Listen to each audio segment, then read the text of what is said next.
व्याख्यामुद्रां करसरसिजैः पुस्तकं शङ्खचक्रे बिभ्रद्भिन्नस्फटिकरुचिरे पुण्डरीके निषण्णः अम्लानश्रीरमृतविशदैरंशविप्लावयन्मामाविर्भूयात् अनघमहिमा मानसे वागधीशः नमस्ते प्राणेश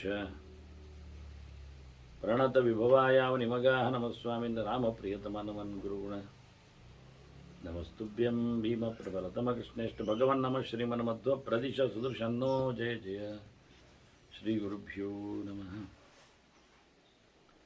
नारायणं सुरगुरुं जगदेकनाथं भक्तप्रियं सकललोकनमस्कृतं च त्रैगुण्यवर्जितमजं विभवाद्यमीशं वन्दे भवग्रहम् अमरासुरसिद्धवन्द्यं नारायणं नमस्कृत्य नरं चैव नरोत्तमं देवीं सरस्वतीं व्यासं ततो जयमुदीरये.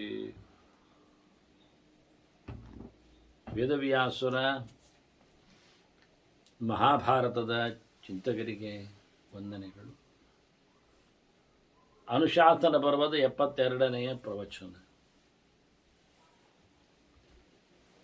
ಧರ್ಮರಾಜನಿಂದ ಪ್ರಶ್ನಿಸಲ್ಪಟ್ಟು ಭೀಷ್ಮರು ಸ್ತ್ರೀ ಧರ್ಮದ ಕೆಲವು ಮುಖಗಳನ್ನು ಮಾರ್ಕಂಡೇಯರ ಮತ್ತು ನಾರದರ ಸಂವಾದವಾಗಿ ತಿಳಿಸಿದ್ದಾರೆ. ಮಾರ್ಕಂಡೇಯರು ಮತ್ತೆ ಪ್ರಶ್ನೆ ಹಾಕಿದ್ದಾರೆ. ಈ ಅಯೋಗ್ಯರ ಸಾಧನೆಯ ನೆಲೆಯಲ್ಲಿ, ಹವ್ಯ ಕರ್ವ್ಯಗಳ ಚಿಂತನೆಯಲ್ಲಿ ರಾಕ್ಷಸರು, ಭೂತಗಳು ಇವರೆಲ್ಲ ಅದನ್ನು ಪಡೆಯುತ್ತಾರೆ, ದೇವತೆಗಳಿಗೆ ಸಿಗುವುದಿಲ್ಲ ಅಂತೇನು ಹೇಳಿದ್ರಿ. ಅದನ್ನು ಮಾರ್ಕಂಡೇಯರು ಪ್ರಶ್ನಿಸ್ತಾರೆ ನಾರದರ ಹತ್ರ. ಅತತೇ ರಾಕ್ಷಸಾಹ ಪ್ರೀತಾಹ ಕಿಂ ಪ್ರಯಚ್ಛಂತಿ ದಾತೃಣ. ಅವ್ರಿಗೆ ಖುಷಿ ಆಗ್ತದ? ಪಡೆದದ್ದರಿಂದ ಕೊಟ್ಟವನಿಗೇನು ಕೊಡ್ತಾರೆ ಅಂತ ಕೇಳ್ತಾನೆ. ಅದಕ್ಕೆ ನಾರದರು ಹೇಳ್ತಾರೆ, ಪಡೆದವರು ಕೊಡುವುದಂತೂ ವಾಡಿಕೆ, ಮಾಮೂಲಿ, ಅದರಿಂದ ಕೊಡ್ತಾರೆ ಅಂತಾನೆ. ಪ್ರೇತ್ಯಚೇಹಚತೆ ಪುಷ್ಟಿಂ ಉಪಾಶ್ನಂತಿ ಪ್ರದಾಯಿನಃ. ಕೊಟ್ಟವರಿಗೆ ಕೊಡುವುದನ್ನು ಕೊಡ್ತಾರೆ. ಈ ಜನ್ಮದಲ್ಲಿಯೂ ಕೊಡ್ತಾರೆ, ಈ ಲೋಕದಲ್ಲಿಯೂ ಸಿಕ್ಕಿಸ್ತಾರೆ, ಪರಲೋಕದಲ್ಲಿಯೂ ಅವನಿಗೆ ಸಿಕ್ಕಿಸ್ತಾರೆ. ಅಂದ್ರೆ ಏನು ಅರ್ಥ ಆಯ್ತು?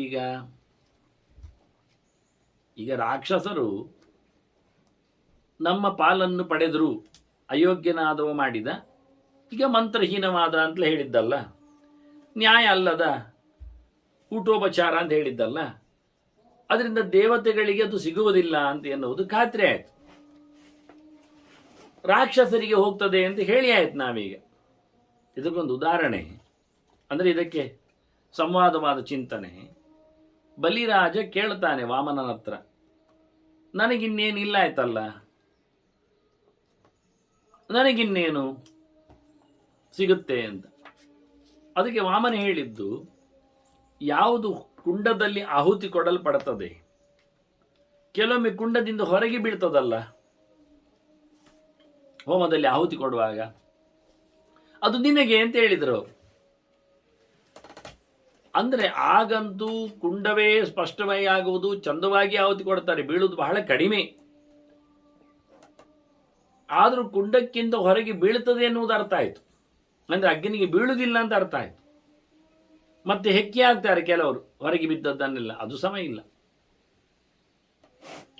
ಆದ್ದರಿಂದ ಊಟದಲ್ಲಿಯೂ ನಮ್ಮದು ತಟ್ಟೆ ಎನ್ನುವುದು ಕುಂಡ ಇದ್ದ ಹಾಗೆ, ಅದರ ಆಚೆಗೆ ಬಿದ್ದರೆ ಅದು ಹೆಕ್ಕುವಂತಿಲ್ಲ ನಾವು. ಅದು ಅಯೋಗ್ಯರಿಗೆ, ಬಲಿಯಾದಿಗಳಿಗಿದ್ದ ಹಾಗೆ, ಅದು ರಾಕ್ಷಸರಿಗೆ ಅಂತ ಅರ್ಥ. ಆದ್ರಿಂದ ವಿಧಿಪೂರ್ವಕ ಮಾಡದೇ ಇದ್ರೆ, ತಪ್ಪಾದರೆ, ಕಳ್ಳತನದಿಂದ ಎಲ್ಲ ತಂದದ್ದರಿಂದ ಪೂಜೆ ಪುನಸ್ಕಾರ ಮಾಡಿದರೆ ಅದು ದೇವದೇವತೆಗಳಿಗೆ ಸಿಗುವುದಿಲ್ಲ ಎನ್ನುವುದು ಸತ್ಯ, ಇತರರಿಗೆ ಸಿಗ್ತದೆ ಎನ್ನುವುದು ಅಷ್ಟೇ ಸತ್ಯ. ಈಗ ಇಲ್ಲೇ ಪ್ರಶ್ನೆ ಇರುವುದು, ಇತರರಿಗೆ ಸಿಕ್ಕಿದರೆ ಅದು ರಾಕ್ಷಸರು, ಒಳ್ಳೆಯವರಲ್ಲ ಅಂತ ಆಯ್ತಲ್ಲ, ತಾಮಸರು. ಅವರಿಗೆ ಇವ ಬೇಕು ಅಂತ ಕೊಟ್ಟದ್ದಲ್ಲ, ಇದು ಮಿಸ್ ಆಗಿ ಹೋದದ್ದು, ಅವನಿಗೆ ಕೊಡೋ ಉದ್ದೇಶ ಇರಲಿಲ್ಲ. ಆದ್ರಿಂದ ಅವನಿಗೀಗ ಒಳ್ಳೇದಾಗ್ತದೋ ಕೆಟ್ಟದಾಗ್ತದೋ ಹೇಳಿ ಹೇಳಿ ಒಳ್ಳೆಯದಾಗುವುದಿಲ್ಲ. ಯಾಕೆಂದರೆ ಅದು ದೇವತೆಗಳಿಗೆ ಸಿಗಲಿಲ್ಲ. ಸರಿ, ಕೆಟ್ಟದಾಗಲಿಕ್ಕಿಲ್ಲ. ಕೆಟ್ಟದಾಗಲಿಕ್ಕಿಲ್ಲ ಅಂತ ಹೇಳುವ ಅಂತ ಕೇಳಿದರೆ ಕೆಟ್ಟವರಿಗೆ ಸಿಕ್ಕಿತಲ್ಲ. ಈಗ ನಾನು ಹೇಳುದು ಆ ಕೆಟ್ಟವರು ಯಾರು? ಅದೇ ರಾಕ್ಷಸರು ಅಂತೆಲ್ಲ ಹೇಳಿದಲ್ಲ. ಹೌದು, ಯಾರದು? ಯಾವ ಪ್ರಕಾರದವರು? ಆಹುತಿಯನ್ನು ಪಡೆಯಲು ಯೋಗ್ಯವಾಗುವಂತಹ ವ್ಯಕ್ತಿಗಳನ್ನು ದೇವತೆಗಳ ಸ್ಥಾನದಲ್ಲಿ ಬಲಿಯಂತೆ ಇಟ್ಟದ್ದಾಗಿದ್ದರೆ ದೇವರು ಅವರಿಗೆ ಸಿಗಬೇಕಾದ್ದು ಸಿಕ್ಕಿತು ಅಂತ ಅರ್ಥ ಅಲ್ಲ. ಅಂದರೆ ಬಲಿಯಾದಿಗಳಿಗೆ ಗುಡ್ಡದಿಂದ ಹೊರಗೆ ಬಿದ್ದದ್ದು ಸಿಗ್ತದೆ ಅಂತ ಆದರೆ ಅವರು ಬಲಿಯಾದಿಗಳು ಏನಾದರೂ ಇವನಿಗೆ ಕೊಡಬೇಕಲ್ಲ, ಕೊಟ್ಟವನಿಗೆ. ಇವತ್ತು ಅಪ್ಪಿಯೇ ಕೊಟ್ಟದ್ದು, ಆದರೆ ಅವರಿಗೆ ಸಿಕ್ಕಿದ್ದು ಸತ್ಯ. ಹೀಗಾಗಿ ಅವರನ್ನು ಒಂದು ಯೋಗ್ಯವಾದಂತಹ ಪಡೆಯುವಲ್ಲಿ ವ್ಯವಸ್ಥೆಯನ್ನಾಗಿಸಿಕೊಂಡದ್ದರಿಂದ ದೇವರು, ಯಾಕೆಂದರೆ ದೇವರು ಯಾರಿಗೂ ಏನೂ ಸಿಗುವಂತೆ ಮಾಡುವುದಿಲ್ಲ. ಮಾಡುವುದಿದ್ದರೆ ಏನೋ ಒಂದು ವ್ಯವಸ್ಥೆ ಇರ್ತದೆ ಅಂತ ಅರ್ಥ. ಹಾಗಾಗಿ ಅವರು ಸಹ ಇವನಿಗೆ ಕೊಟ್ಟದ್ದಕ್ಕೆ ಫಲ ಏನು ಅವರು ಕೊಡುವುದಲ್ಲ, ಫಲವನ್ನು ಪಡೆಯಲಿಕ್ಕೆ ಇವನಿಗೆ ಅವರಿಂದ ಉಂಟು ಅಂತ ಹೇಳ್ತಾನೆ. ರಾಕ್ಷಸಾದಿಗಳಿಗೂ ಸಿಕ್ಕಿದ್ದರಿಂದ ರಾಕ್ಷಸಾದಿಗಳು ಅಂದರೆ ಅತ್ಯಂತ ನಿಕೃಷ್ಟವಾದ ಶಾಪಗ್ರಸ್ತವಾದ ವ್ಯಕ್ತಿ, ಹಾಳಾದವರಲ್ಲವೇ ಅಲ್ಲ. ಇದು ಒಂದು ಗಣ ಅಂತೂ ಉದ್ದಿಷ್ಟವಾದ ದೇವತೆಗಳಿಗೆ ಸಿಗುವುದಿಲ್ಲ ಎನ್ನುವುದು ಸತ್ಯ ಅಷ್ಟೇ ಹೊರತು ಮತ್ತಿವನಿಗೆ ಅದರಿಂದಲೂ ಏನೇನೋ ಸ್ವಲ್ಪ ಅಲ್ಪ ಸ್ವಲ್ಪ ಫಲಗಳು ಸಿಗ್ತವೆ, ಪರಲೋಕದಲ್ಲಿಯೂ ಸಿಗ್ತದೆ ಅಂದುಬಿಟ್ರಿ ಇವರು. ಮಾರ್ಕಂಡೇಯ ಕೇಳುತ್ತಾನೆ, ಈಗ ನೀವು ಕುಂಡಕೋಲಕರ ಬಗ್ಗೆ ಹೇಳಿದ್ರಿ ಅಲ್ಲ, ಅಂದರೆ ಗಂಡ ಇದ್ದಾಗ ಹುಟ್ಟಿದ್ದು, ಗಂಡ ಸತ್ತಾಗ ಹುಟ್ಟಿದ್ದು ಅಂತ ಹೆಂಡತಿಯಲ್ಲಿ ಬೇರೊಬ್ಬನಿಂದ, ಅವರದ್ದು ಸಂತಾನದ ಕತೆ, ಅವರದ್ದು ಪಿಂಡದಾನಾದಿಗಳ ಹವ್ಯಕವ್ಯಾದಿಗಳ ವ್ಯವಸ್ಥೆ ಏನು? ಅದೊಂದು ದೃಷ್ಟಿಯಿಂದ ಪಾಂಡವರ ಮತ್ತೆ ಧೃತರಾಷ್ಟ್ರದ ಜನ್ಮಗಳನ್ನು ನಾವಿಟ್ಟುಕೊಂಡಿದ್ದೆವು. ಧೃತರಾಷ್ಟ್ರನಿಗೆ ತಾಯಿ ಅಂಬಿಕೆ, ಪಾಂಡವಿಗೆ ಅಂಬಾಲಿಕೆ. ಅವರಿಬ್ಬರು ಹುಟ್ಟುವಾಗ ಅವರ ತಂದೆ ಇರಲಿಲ್ಲ, ಅಂದರೆ ತಾಯಿಯ ಗಂಡ ಇರಲಿಲ್ಲ, ಮತ್ತು ತಾಯಿಯಲ್ಲಿ ಇನ್ನೊಬ್ಬರಿಂದ ಹುಟ್ಟಿದ್ದು, ಅಂದರೆ ಗಂಡ ಸತ್ತ ಬಳಿಕ ಹುಟ್ಟಿದ್ದು. ಆ ಪ್ರಕಾರದಲ್ಲಿ ಇತ್ತ ಉಲುಪಿಯ ಕಥೆಯು ಹಾಗೆ ಅಲ್ಲವ, ನಾಗರಾಣಿ ಗಂಡ ಇಲ್ಲ, ಅದು ಅರ್ಜುನನಿಂದ ಹುಟ್ಟಿದ್ದು, ಮತ್ತು ಇರಾವಂತ ಎಲ್ಲ. ಹೀಗೆ ಕುಂಡಗೋಲಕರ ಬಗ್ಗೆ ಮಾತಾಡಿದರೆ, ಇವರ ಕಥೆಯನ್ನು ಕೇಳಿದರೆ ಅದಕ್ಕೆ ಬಹಳ ಸ್ಪಷ್ಟವಾದ ಉತ್ತರ ನಾರದರು ಹೇಳ್ತಾರೆ. ಹೆಣ್ಣಮ್ಮಗಳು ಒಳ್ಳೆಯವಳ? ಹೌದು, ಹಾಗಾದರೆ ಮಕ್ಕಳು ಒಳ್ಳೆಯವರೇ. ಆದ್ದರಿಂದ ಅಂಬಿಕೆ ಅಂಬಾಲಿಕೆಯವರು ಒಳ್ಳೆಯವರಾದ್ದರಿಂದ, ಕುಂತಿ ಒಳ್ಳೆಯವಳಾದ್ದರಿಂದ, ಗಂಡ ಇದ್ದಾಗ ಹುಟ್ಟಲಿ ಗಂಡ ಇಲ್ಲದಿದ್ದಾಗ ಹುಟ್ಟಲಿ, ಆದ್ದರಿಂದ ಅವರ ಮಕ್ಕಳು ಒಳ್ಳೆಯವರು, ಒಳ್ಳೆಯ ಕೆಲಸ ಮಾಡಲು ಯೋಗ್ಯರು, ಒಳ್ಳೆಯ ಪ್ರಕಾರದಿಂದ ಅಭ್ಯಕವೆಗಳನ್ನು ನೀಡುವವರು. ಅವರಿಗೆ ಮುಂದಕ್ಕೆ ಪಿಂಡದಾನಾದಿಗಳು ಸಂತಾನಕ್ಕೂ ವ್ಯವಸ್ಥೆ ಉಂಟು, ಅದು ಹಾಳಲ್ಲ. ಸಾಧ್ವಿಜಾತಾ ಸುತಾಸ್ತೇಷಾಂ ತಾಮ್ರತಿಂ ಅನುತಿಷ್ಠತಾಂ, ಯೋಗ್ಯವಾದ ಕೆಲಸದಲ್ಲಿ ಅವರು ಇರುವುದರಿಂದ ಇದು ಬೇರೆ ಕಡೆಯೂ ನಡೆದಿದೆ.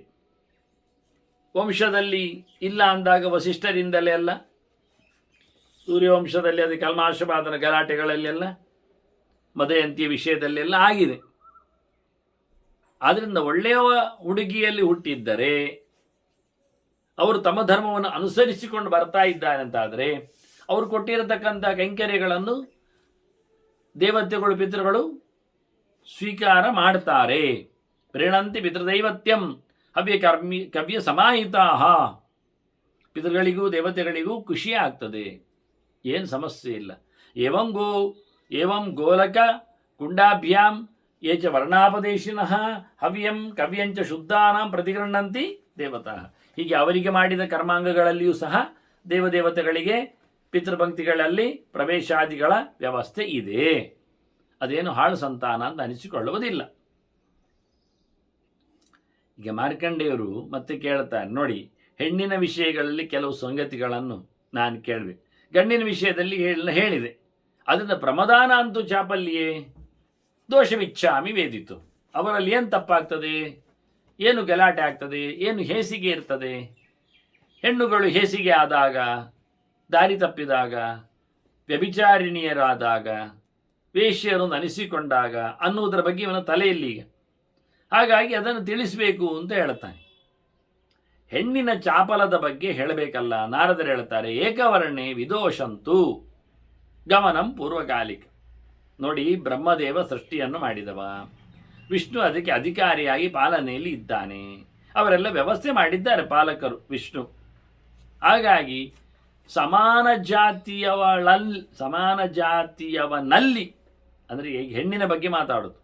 ಒಂದು ಹೆಣ್ಣು ತನ್ನ ವರ್ಣದವನೊಡನೆ ಗಮನ ಮಾಡಿದರೆ, ಗಂಡನನ್ನು ಬಿಟ್ಟು ಹೊರತು ಗಮನ ಮಾಡಿದರೆ ಅದು ದೋಷ ಅನಿಸುವುದಿಲ್ಲ ಅಂತ ಹೇಳ್ತಾನೆ. ಅದು ತಪ್ಪಾಗುವುದಿಲ್ಲ. ಅದು ಯಾಕೆ ಅಂತ ಮುಂದೆ ಹೇಳ್ತಾರೆ ಅವರು ವಿಷಯಗಳನ್ನೆಲ್ಲ. ಹಿಂದೆ ಸೃಷ್ಟಿಯ ಪ್ರಕ್ರಿಯೆಯಲ್ಲಿ ಇದನ್ನೆಲ್ಲ ಮಾಡಿ ತೋರಿಸಿದ್ದಾರೆ.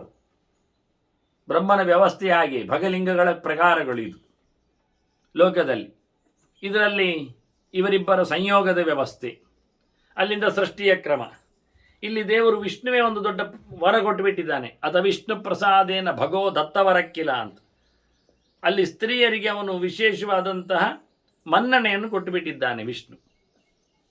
ಹಾಗಾಗಿ ಅವರ ಮೇಲೆ ನೀವು ಹೆಚ್ಚು ದೋಷಾರೋಪಣೆ ಮಾಡಲಿಕ್ಕಿಲ್ಲ.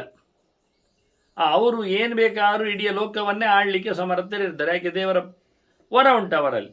ಆದ್ದರಿಂದ ಹೆಣ್ಣು ಲೋಕವನ್ನು ಆಳುತ್ತದೆ. ಇವನು ಹೇಳುವಂಥ ಸರ್ವಾ ಲೋಕಾನ್ ಉಪಾಶ್ನುತೆ ಅಂತ.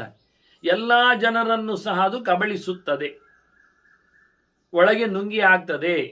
ಅದು ಒಂದು ಹೇಳ್ತಾರಲ್ಲ, ಪದ್ಯ ಹೇಳಿದ ಹಾಗೆ, ಒಂದು ಸಣ್ಣ ಭೂತ ಉಂಟಯ್ಯ, ಅದು ಇಡೀ ಬ್ರಹ್ಮಾಂಡವನ್ನೇ ನುಂಗಿತಯ್ಯ. ಅದೇ ಇದೆ, ಸಣ್ಣವಾದ ಬಾಯಿ ಇಡೀ ಬ್ರಹ್ಮಾಂಡವನ್ನು ಅಗಲಿಸುವಂತೆ ನುಂಗುವಂತಿರತಕ್ಕಂಥ ತೆರೆಯುವ ಅದರದ್ದು ಗುಹೆ. ಅದನ್ನೇ ಬಹಳಷ್ಟು ಕಡೆಯಲ್ಲಿ ಅವರು ಹೇಳುವಂಥದ್ದು. ಅಗ್ನಿಕುಂಡ ಸಮಾನಾರಿ ಘೃತ ಕುಂಭ ಸಮಪುಮಾನ್ ಎಲ್ಲ ಹೇಳುವಂಥದ್ದು. ಇದು ನರಕಕ್ಕೆ ಇಟ್ಟ ಬೆಂಕಿಯ ಕೊಳ್ಳಿ ಇದ್ದ ಹಾಗೆ ಅಂತ. ಇಂಧನಂ ನರಕಾಗ್ನಿನಾಮ್ ಅಂತ ಹೇಳಿಕೊಂಡು, ಸ್ತ್ರೀಯೋ ಹಿ ನರಕಾಗ್ನಿನಾಮ್ ಇಂಧನಂ ಚಾರು ದಾರುಣಂ. ಅದನ್ನಿನ್ನು ಪ್ರತ್ಯೇಕವಾಗಿ ಇಲ್ಲಿ ಉಲ್ಲೇಖ ಮಾಡ್ತಾರೆ. ಇದು ವರಪ್ರಸಾದದಿಂದ ಬಂದಿರತಕ್ಕಂತಹ ಭಗದ ಶ್ರೈಷ್ಟ್ಯ. ಆದ್ದರಿಂದ ಜನರನ್ನು ಕರೆಯುವಾಗ ಸುಭಗ ಎಲ್ಲ ಕರೆಯುವಂಥದ್ದು ನೋಡಿ ಶಬ್ದ, ಸೌಭಾಗ್ಯ ಅಂತ ಹೇಳುವಂಥದ್ದೆಲ್ಲ. ಆದ್ದರಿಂದ ಪ್ರಸಾದೇನ ಭಗೋದತ್ತ ವರಕ್ಕಿಲ, ವಿಷ್ಣುವಿನ ಪ್ರಸಾದದಿಂದ ಅದಕ್ಕೆ ವರ ಸಿಕ್ಕಿದೆ. ಆದ್ದರಿಂದ ದೋಷ ಯಾರದ್ದು ಕೇಳಿದರೆ ತಸ್ಮಾತ್ ಪುರುಷೇ ದೋಷ ಅಧಿಕ ನಾತ್ರ ಸಂಶಯ. ಈಗಾಗಲೇ ನಾವು ಒಂದು ಕತೆ ಕೇಳಿದ್ದೆವು. ಅಷ್ಟಾವಕ್ರನ ಕತೆ ಕೇಳುವಾಗ ಅವನೆಷ್ಟು ಗಟ್ಟಿಗನಾಗಿ ನಿಂತ ಅಂತ. ಹೆಣ್ಣು ಹೇಳಿಕೊಂಡು ಬೇರೆ ಇದ್ಲು, ಅಲ್ಲಿನ ಉತ್ತರ ದಿಕ್ಕಿನ ಅಭಿಮಾನಿ ದೇವತೆ. ಹೆಣ್ಣು ಅಂದರೆ ಸುಲಭವಲ್ಲ, ಅದು ಬಹಳಷ್ಟು ಮೃದುವಾಗಿರುತ್ತದೆ, ಅದಕ್ಕೆ ಬೇಕಾದಷ್ಟು ಕಂಟ್ರೋಲ್ ಇರುವುದಿಲ್ಲ, ಅದು ಜಾರುವುದು ಹೆಚ್ಚಿದೆ, ಅದು ಸಹಜವಾದ ಪ್ರವೃತ್ತಿ ಅಂತ ಹೇಳಿಕೊಂಡಿದೆ. ಇವನು ಹಾಗೆ ಹೇಳ್ತಾನೆ, ಹೌದು ಗಂಡಸು ಸಮಾಜ ಅದು ಜಾರುವುದು ಬೇಗ, ಆದರೆ ಕಂಟ್ರೋಲ್ ಸಿಗುವುದಿಲ್ಲ ಸತ್ಯ. ಆದರೆ ನಾನು ಮನಸ್ಸು ಗಟ್ಟಿ ಮಾಡಿಕೊಂಡು ಅದನ್ನು ಕಂಪ್ರೆಸ್ ಮಾಡ್ತಾ ಇದ್ದೇನೆ, ಒತ್ತಿ ಆಗ್ತಾ ಇದ್ದೇನೆ ಅಂತ ಹೇಳಿಕೊಂಡದನ್ನು ನಿಗ್ರಹಿಸಿದ್ದ. ಅದನ್ನು ವಿಷ್ಣು ಹೇಳ್ತಾನೆ, ಈ ಲೋಕದಲ್ಲಿ ಹೆಂಗಸರಿಗೆ ಪಾರುಪತ್ಯ ಇದೆ, ಯೋಗ್ಯತೆ ಇದೆ, ಅವರಿಗೆ ಬೇಕಾಗಿರತಕ್ಕಂಥ ಅಂಥ ಸಾಮರ್ಥ್ಯವನ್ನು ಇಟ್ಟಿದ್ದೇನೆ. ಅದರಿಂದ ತಪ್ಪು ಯಾರದ್ದು ಹೆಚ್ಚು ಹೇಳಿದರೆ ಗಂಡಸರದ್ದೇ ಅಧಿಕ ದೋಷ ಅಂತ ಹೇಳಬೇಕಾಗ್ತದೆ. ಮತ್ತು ಹೆಂಗಸರು ಹೀಗೆಲ್ಲ ಮಾಡಿಕೊಂಡಾಗ ಅವರಿಗೆ ದೋಷ ಇಲ್ಲ ಹೇಳುವುದು ಎಂತ ಆಗ್ತದೆ? ನಿಜವಾಗಿ ಗಂಡಸಿನಲ್ಲಿ ಎಲ್ಲಿ ದೋಷ ಕಾಣ್ತದೆ? ಅವ ಅಲ್ಲಿಯೇ ಹೋಗಿ ಆಯಿತು, ಬಂದಾಯಿತು, ಅವನಲ್ಲಿ ಏನು ಆಗುವುದಿಲ್ಲ ವಿಕಾರಗಳು. ಹೆಂಗಸರಲ್ಲಿ ಆಗಲ್ಲ, ವಿಕಾರ ಆಗ್ತದೆ, ಹೊಟ್ಟೆ ದೊಡ್ಡದಾಗ್ತದೆ, ವರ್ಷ ಕಾಯಬೇಕಾಗ್ತದೆ, ಮತ್ತೆ ಮಗುವಿನ ಪಾಲನೆಯಲ್ಲಿ ಇರಬೇಕಾಗ್ತದೆ, ಇದೆಲ್ಲ ಉಂಟಲ್ಲ, ಅದನ್ನು ದೋಷ ಎದ್ದು ಕಾಣ್ತದಲ್ಲಿ. ಇಲ್ಲಿ ಏನಿಲ್ಲ ಹೇಳಿಕೊಂಡ್ರೆ ಅವನು ಹೇಳುತ್ತಾನೆ ಆಗಲ್ಲ. ಈಗ ಇಲ್ಲಿ ಕೇಳಿ, ಎರಡು ಪ್ರಕಾರ ಇದೆ. ವಿನಾ ಗರ್ಭಂ ಸವರ್ಣೇಶು ನತ್ಯಾಜ್ಯ ಗಮನಾತ್ ಸ್ತ್ರೀಯ. ಇಲ್ಲಿ ಗರ್ಭ ಬಂದಾಗ ಮಾತ್ರ ನೀವು ಲಾಂಗ್ ಪೀರಿಯಡ್ ಅನ್ನು ತೋರಿಸಿ ದೋಷ ಉಂಟು ಅಂತ ಹೇಳಿ ಕೊರಡುವುದಲ್ವಾ? ಗರ್ಭ ಇಲ್ಲದೆ ಇದ್ದಾಗ, ಗರ್ಭವತಿ ಆಗಲಿಲ್ಲ, ಅವಳು ಪರನ ಜೊತೆಯಲ್ಲಿ ಹೋಗಿ ಬಂದಿದ್ದಾಳೆ, ಸವರ್ಣನ ಜೊತೆಯಲ್ಲಿ ಹೋಗಿದ್ದಾಳೆ, ಸಮಾನವಾದ ಜಾತಿಯವನಲ್ಲೇ, ನಿಮ್ನ ಜಾತಿಯವನೆಡೆಗೆ ಸಣ್ಣ ಜಾತಿಯವನೆಡೆಗೆ ಹೋಗಲಿಲ್ಲ. ಅಂಥ ಪ್ರಕರಣದಲ್ಲಿ ಇವನು ಏನು ಮಾಡಬೇಕು? ಗಂಡನಾದವನು, ಮದುವೆಯಾಗಿಕೊಂಡವನು, ಅವಳು ಗರ್ಭವತಿ ಅಲ್ಲಲ್ಲ, ಆದ್ದರಿಂದ ಬಿಡುವಾಗಿಲ್ಲಲ್ಲ ಅಂತಾನೆ. ಅವನದ್ದಲ್ಲ, ಸ್ವತ್ತು ನಿನ್ನದೇ ಅಲ್ವಾ? ಮತ್ತು ಅದಕ್ಕೆ ಬೇಕಾದಂಥ ಪ್ರಾಯಶ್ಚಿತ್ತ ಮಾಡಲಿಕ್ಕೆ ಹೇಳಿ, ಅಷ್ಟೇ ವಿಷಯ. ದೇಹದ ಶುದ್ಧಿಗಾಗಿ ಮಾಡಬೇಕಾದ ಪ್ರಾಯಶ್ಚಿತ್ತಗಳು, ಪ್ರಾಯಶ್ಚಿತ್ತಂ ಯಥಾ ನ್ಯಾಯಂ, ಬೇರೆಡೆ ಹೇಳಿದಂತೆ ಬೇಕಾದಷ್ಟು ದೊಡ್ಡ ಮಟ್ಟಿನ ಫಸ್ಟ್ ಕ್ಲಾಸ್ ಪ್ರಾಯಶ್ಚಿತ್ತವನ್ನು ಅದಕ್ಕೆ ಉಲ್ಲೇಖ ಮಾಡಿ ತೋರಿಸಿಕೊಡಿ. ಅದು ಪ್ರಾಯಶ್ಚಿತ್ತ ಮಾಡಿ ಆಯಿತು ಮಾರ್ಯಾರೆ, ಎಷ್ಟು 3 ಸರ್ತಿ ಆಯಿತು, 4 ಸರ್ತಿ ಆಯಿತು, ಮತ್ತು ಹೋಗ್ತಾ ಉಂಟಾದರೆ ಅದಕ್ಕೆ ಹೇಳ್ತಾರೆ ಪ್ರಾಯಶ್ಚಿತ್ತದಲ್ಲಿ ಕರ್ಮಾಂಗದಲ್ಲಿ ಮಾತ್ರ ಪ್ರಾಯಶ್ಚಿತ್ತ ಅಲ್ಲ, ಕೆಲವೊಮ್ಮೆ ಮಾಡಿದ ತಪ್ಪಿನ ಪರಿಶೋಧನೆ ಅಂತ ಹೇಳಿಕೊಂಡಲ್ಲಿ ದಂಡವನ್ನು ವಿಧಿಸ್ತಾರೆ, ಶಿಕ್ಷೆಯನ್ನು ಕೊಡ್ತಾರೆ. ಅಂದ ಶಿಕ್ಷೆಗೂ ಆಕೆ ಪಾತ್ರ ಆಗಬಹುದು. ಗಮನಿಸಿಕೊಂಡ್ರೆ ಎಷ್ಟು ಶಿಕ್ಷೆ ಕೊಡಲಿಕ್ಕೆ ಉಂಟು, ಹೇಗೆ ಕೊಡುವುದು ಅದೆಲ್ಲ ಲೆಕ್ಕಾಚಾರದಲ್ಲಿ ಉಂಟು ಅಂತಾರೆ ಅವರು, ಅದು ವಿಷಯ ಅಲ್ಲ. ನೋಡಬೇಕು, ದೋಷದಲ್ಲಿ ನೋಡಬೇಕು. ದೋಷ ಗೌರವತಃ ಕಾಲಹ, ಮುಖ್ಯವಾಗಿ ದೋಷ ಎಷ್ಟುಂಟು, ಎಷ್ಟರ ಪ್ರಕಾರದಲ್ಲಿ ಆಗಿದೆ, ಎಷ್ಟು ಸಮಯದಿಂದ ಇದು, ಅದರ ಮೇಲೆ ಡಿಪೆಂಡ್ಸ್. ಅದರಂತೆ ದ್ರವ್ಯ ಗೌರವಮೇವಚ, ಮಾಡಿರತಕ್ಕಂಥ ಪ್ರಕಾರಗಳು ಹೇಗಿರ್ತವೆ, ಎಲ್ಲಿರ್ತವೆ ಎನ್ನುವುದು ತಿಳಿಲಿಕ್ಕೆ. ಹಾಗಾಗಿ ನಿಜವಾಗಿ ಅವರು ಯಾವತ್ತೂ ಸಹ ಶುದ್ಧರಾಗ್ತಾರಲ್ಲ, ಆದ್ದರಿಂದ ಅದರ ಬಗ್ಗೆ ಹೆಚ್ಚು ಮಾತಾಡಲಿಕ್ಕಿಲ್ಲ ಅಂತ. ಅವರ ಕತೆ ಪ್ರಾಯಶ್ಚಿತ್ತದಿಂದ ಶುದ್ಧ ಆಗುವ ವಿಷಯ, ಅದು 100% ಕ್ಯೂರ್ ಆಗುವ ರೀತಿ. ಮತ್ತೆ ನಿಜವಾಗಿ ಅವರು ತಪ್ಪದಂತೆ ನೋಡಿಕೊಳ್ಳಬೇಕಾದ್ದು ಗಂಡನ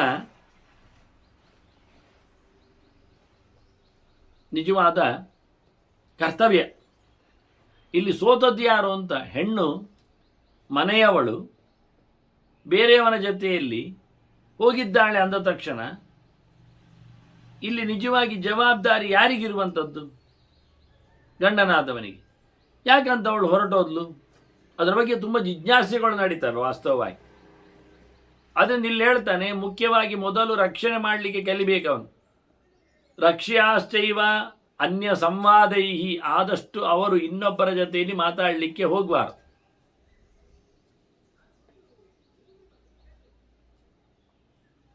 ಹೆಂಗಸರು ಮಗದೊಬ್ಬರ ಜೊತೆಯಲ್ಲಿ ಮಾತಾಡುವುದು ಆಗಿದ್ದರೆ ಅದು ಮುಂದುವರಿತದೆ ಮಾತುಗಳು, ಅದು ರಹಸ್ಯವಾದಂಥ ಮಾತುಕತೆ ಆಗ್ತದೆ. ಮತ್ತೆ ಅದು ಟ್ರ್ಯಾಕ್ ತಪ್ಪಿರ್ತದೆ.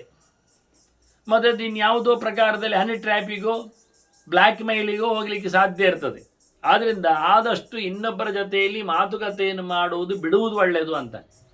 ಅನ್ಯ ಅಂದರೆ ಹೆಣ್ಣು ಅನ್ಯ ಅಲ್ಲ, ಇದು ಗಂಡು ಅನ್ಯ, ಬೇರೆ ಬೇರೆ ಗಂಡಿನ ಜೊತೆಯಲ್ಲಿ ಹೆಣ್ಣಿನ ವ್ಯವಹಾರವನ್ನು, ಹೆಂಡತಿಯ ವ್ಯವಹಾರವನ್ನು ಗಮನಿಸಬೇಕು. ಇದು ಮೊದಲ ವಿಷಯ. ಎರಡನೇದ್ದು ಹೇಳ್ತಾರೆ ನಾರದರು, ಅನ್ಯಗೇಹಾದ್ ವಿಚಕ್ಷಣೈ, ಬುದ್ಧಿಮಂತನಾದ ಗಂಡ ತನ್ನ ಹೆಂಡತಿ ಹಾಳಾಗದಂತೆ ನೋಡಿಕೊಳ್ಳಿಕ್ಕೆ ಅವಳನ್ನು ಬಾಗಿಲಾಕಿಕೊಂಡು ಬಂಧನ ಮಾಡಿಕೊಂಡು ಕೈಕಾಲು ಮುಚ್ಚಿಕೊಂಡು ಮೋರೆಗೆ ಬಾಣಾಲೆ ಹಾಕಿಕೊಂಡು ಅಲ್ಲ, ಮತ್ತೆ ಅವಳು ಇನ್ನೊಬ್ಬರ ಆಚೀಚಿನ ಮನೆಗೆ ಹೋಗದಂತೆ ನೋಡಿಕೊಳ್ಳೋದು ಒಳ್ಳೆಯದು ಅಂತ. ಅನ್ಯಗೇಹಾತ್, ಹೆಣ್ಮಕ್ಕಳಿಗೆ ಪರಗೃಹ ವಾಸ ಎನ್ನುವುದು ಬಹಳ ದೊಡ್ಡದಾದ ದೋಷ.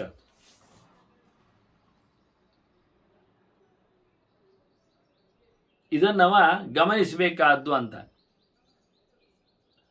ಇದರಿಂದ ಅವನ ಬದುಕು ಒಳ್ಳೆಯದಾಗ್ತದೆ ಅಂತ. ಯಾಕೆ ಹೇಳಿದರೆ, ಆಸಾಂ ಶುದ್ಧವು ವಿಶೇಷೇಣ ಕರ್ಮಣಾಂ ಫಲಮಶ್ನುತಿ. ಇವರು ಒಳ್ಳೆಯವರಾಗಿದ್ದರೆ ಅವನು ಮಾಡಿರತಕ್ಕಂಥ ಕರ್ಮಾಂಗದ ಫಲ ಅವನಿಗೆ ಸಿಗ್ತದೆ.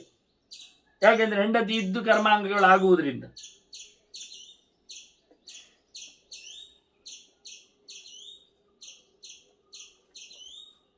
ಹೆಂಡತಿಯ ರಕ್ಷಣೆಯ ವಿಷಯದಲ್ಲಿ ಬಹಳ ದೊಡ್ಡ ಮಾತುಗಳನ್ನು ಭೀಮಸೇನ ಸಭೆಯಲ್ಲೇ ಗುಡುಗಿದ್ದಾನೆ. ಸಭೆಯಲ್ಲಿ, ಜೂಜಿನ ಸಭೆಯಲ್ಲಿ, ಅಲ್ಲಿ ಯಾವತ್ತೇ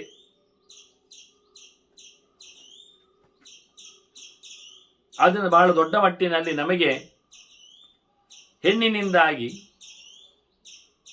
ಒಂದೆಡೆ ನಮ್ಮ ಹೆಂಡತಿಯಿಂದ, ಇನ್ನೊಂದೆಡೆ ಮಕ್ಕಳ ತಾಯಿಯಿಂದ, ಇದನ್ನೆಲ್ಲ ಗಮನಿಸಿಕೊಂಡಾಗ ಅವರನ್ನು ಹೆಚ್ಚು ನಾವು ನೋಡಿಕೊಳ್ಳಬೇಕು. ಇದರಿಂದ ಕರ್ಮತಂತ್ರಗಳು ಒಳ್ಳೆಯದಾಗ್ತದೆ, ಸಫಲವಾಗ್ತದೆ. ಯಾವಾಗಲೂ ಅವರನ್ನು ಬೈಯುವುದು, ಯಾವಾಗಲೂ ಅವರನ್ನು ಶಿಕ್ಷಿಸುವುದು,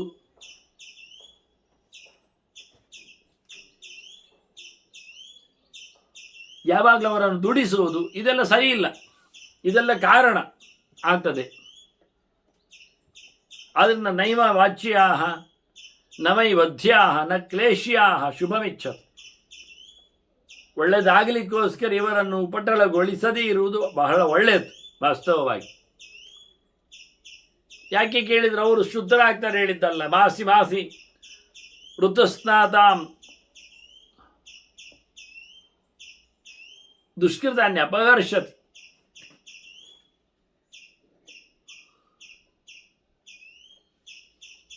ಅವರಲ್ಲಿ ತಿಂಗಳಿಗೆ ಕಂಡು ಬರತಕ್ಕದ್ದು ತಾಸಾಂ ಋತು. ಏನೊಂದು ಋತು ಇದೆ, ಸ್ರಾವ ಇದೆ, ರಜಸ್ಸು ಇದೆ. ಹಾಗಾಗಿ ಅದರ ನಂತರದಲ್ಲಿ ಅವರು ಶುದ್ಧರಾಗ್ತಾರೆ. ಪ್ರತಿ ತಿಂಗಳು ರಜಸ್ವಲೆಯರಾಗುವ ಮೂಲಕ ಹೆಣ್ಣು ಶುದ್ಧವೇ. ಯಾರ ಗತಿಯಲ್ಲಿ ಹೋಗಿದ್ರು ಆ ನಂತರದ ತಿಂಗಳಲ್ಲಿ ಅವರು ಪರಿಶುದ್ಧರಾಗ್ತಾರೆ. ಅದು ಹೆಣ್ಣಿನ ಬಗ್ಗೆ ನಾವು ರಕ್ಷಣೆಯಲ್ಲಿರಬೇಕಷ್ಟೇ ಹೊರತು ಅವರ ಶುದ್ಧತೆಯನ್ನೆಲ್ಲ ಗಂಡು ಆಗಿ ಶುದ್ಧ ಆಗ್ತಾನೆ ಹೇಳಲಿಕ್ಕೆ ಹೋಗಲಿಲ್ಲ. ಅವರಿಗೆ ನ್ಯಾಚುರಲ್ ಶುದ್ಧತೆ ಇದೆ, ಕೆಲವು ತಿಂಗಳುಗಳು ಕಾಯಬೇಕಷ್ಟೇ.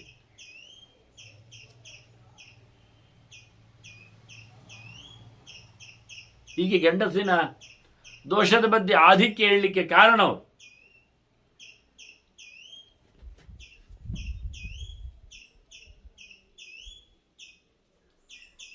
ನಿಜವಾಗಿ ಹೆಣ್ಣು ಮಕ್ಕಳು ಲೋಕವನ್ನು ಬೆಳಗಿಸುವವರು. ಸ್ತ್ರೀಯ ಪೋಷಕರಾ ನೃಣಾಂ ಸ್ತ್ರೀಯ ಪುಷ್ಟಿಪ್ರದಾ ಸದಾ. ಗಂಡಸರಿಗೆ ಪುಷ್ಟಿಯನ್ನು ಸಂತೋಷವನ್ನು ಎಲ್ಲ ಕೊಡುವವರವರು. ಲೋಕದ ಎಲ್ಲರನ್ನು ಸಹ ಬಹಳ ಚೆನ್ನಾಗಿ ಆತ್ಮೀಯವಾಗಿ ಅವರು ಇಟ್ಟುಕೊಳ್ತಾರೆ. ಅಷ್ಟೇ ಅಲ್ಲದೆ ಪುತ್ರ ಸೇತು ಪ್ರತಿಷ್ಠಾಶ್ಚ. ಮಕ್ಕಳನ್ನು ಕೊಡುವ ಮೂಲಕ ಮಕ್ಕಳ ಧರ್ಮ ಸೇತುವಿನಲ್ಲಿ ತಂದೆ ತಾಯಿಗಳು ಓಡಾಡುವಂತೆ ಮಾಡ್ತಾರೆ.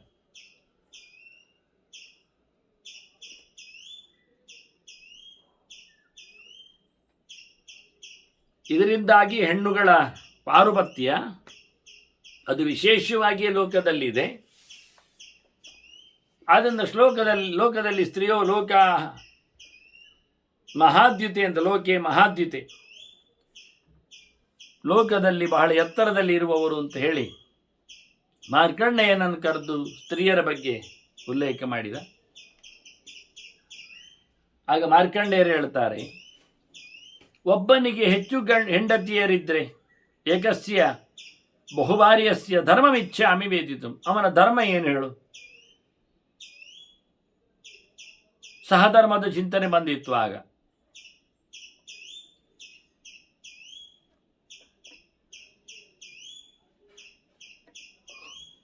ಇಲ್ಲಿ ಸಹ ನಡೆಯುವುದಿಲ್ಲ. ಅದು ಹೇಗೆ ನಡೀತದೆ? ನನ್ನ ಅರ್ಥ ಆಗ್ತಾ ಇದೆ. ಅದಕ್ಕೆ ನಾರದರು ಹೇಳ್ತಾರೆ, ಅವನ ಧರ್ಮ ಹೆಂಡತಿಯಲ್ಲಿ ಸಂತೋಷವನ್ನು ಕೊಡುವುದು, ಪಡೆಯುವುದು. ಆದ್ದರಿಂದ ಋತುಕಾಲದಲ್ಲಿ ಅವರನ್ನು ಈತ ಉಪಯೋಗಿಸಿಕೊಳ್ಳಬೇಕು. ಅವರಿಗೆ ಅದರ ಉಪಯೋಗ ಆಗಬೇಕು. ಅವರು ಅದರಿಂದ ಮಕ್ಕಳನ್ನು ಪಡಿಬೇಕು. ಇವನಿಗೆ ಅಲ್ಲಿನ ಆಕೆಯ ಬಗೆ ಇವನಲ್ಲಿ ಆಗುವುದಿಲ್ಲ ಆಗಿದ್ರೆ ಅವ ಮೋಸ ಮಾಡಿದಾಗೆ ಆಗ್ತದೆ. ಅವರ ಕಾಲದಲ್ಲಿ ಋತುಕಾಲದಲ್ಲಿ ಇವನು ಗಮನವನ್ನು ನಡೆಸಿಕೊಟ್ಟಾಗ ಅವರು ತಮ್ಮ ಹೆಣ್ಣುತನದ ಆಸೆಯಲ್ಲಿ ಪ್ರತಿ ಬಾರಿಯೂ ಮಕ್ಕಳನ್ನು ಪಡೆಯುತ್ತಾರೆ, ಸಾರ್ಥಕರಾಗ್ತಾರೆ. ಇವ ಬಹಳ ಹೆಂಡತಿಯರಿದ್ದಲ್ಲಿ ಅವರ ಜೊತೆಯಲ್ಲಿ ತಾನು ಸಂಭ್ರಮಿಸದೆ ಹೋದಲ್ಲಿ, ಅವರು ತಮ್ಮಷ್ಟಕ್ಕೆ ಅರಳಿ ನಿಂತು ಕರಟಿ ಹೋದಲ್ಲಿ ಅದು ದೋಷಕ್ಕೆ, ಭ್ರೂಣ ಹತ್ಯೆ, ಪಾಪಕ್ಕೆ ಇವನು ಪಾತ್ರನಾಗ್ತಾನೆ.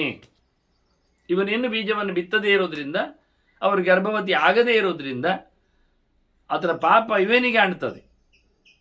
ಅದನ್ನು ಉಲ್ಲೇಖ ಮಾಡಿದರು. ಋತೌ ವಿಮುಂಚಮಾನಸ್ಯ ಸಾನ್ನಿಧ್ಯೆ ಭ್ರೂಣ ಸ್ಮೃತ. ಇರಲಾಗಿ ಇಲ್ಲದೇ ಇದ್ದಾಗ ವಿಷಯ ಬೇರೆ.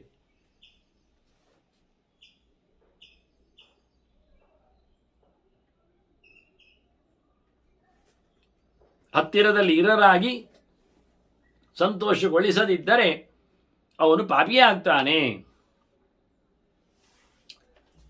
ಹಾಗೆ ಅಂತ ಹೇಳಿ ಎಲ್ಲರನ್ನೂ ಅಲ್ಲ, ವೃದ್ಧೆಯನ್ನು ಬಿಡಬಹುದು.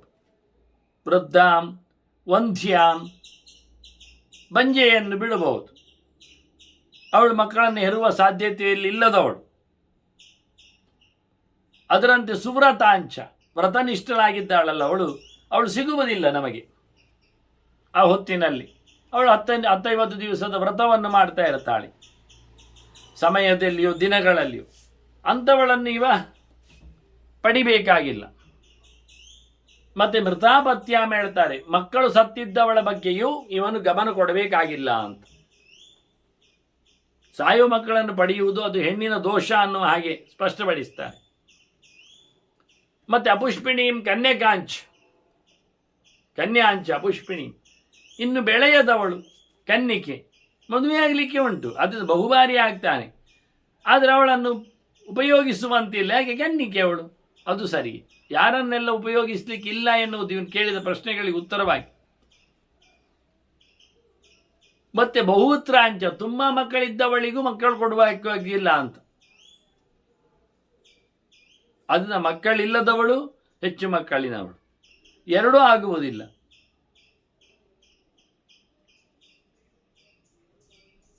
ಹೀಗೆ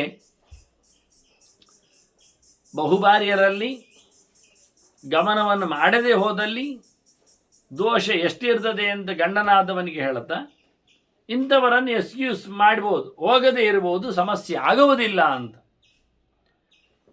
ಇದು ಆ ಹೆಣ್ಣಿನಲ್ಲಿರತಕ್ಕಂಥ ದೋಷವನ್ನು ನೋಡಿ ಗಂಡಿಗೆ ರಿಯಾಯಿತಿ ಕೊಟ್ಟದ್ದು, ಬರಬೇಕಾಗಿಲ್ಲ. ಈಗ ಇನ್ನೊಂದು ಮುಖದಲ್ಲಿ ಗಂಡಿನಲ್ಲಿ ಇರತಕ್ಕ ದೋಷವನ್ನು ಹೇಳಿ ರಿಯಾಯಿತಿ ಕೊಡ್ತಾನೆ. ಅವನು ಒಂದೊಮ್ಮೆ ವ್ಯಾಧಿಸ್ಥನಾಗಿದ್ದರೆ, ರೋಗವುಳ್ಳವನಾಗಿದ್ದರೆ ಬೇಕಾಗಿಲ್ಲ, ವ್ಯಾಧಿತ.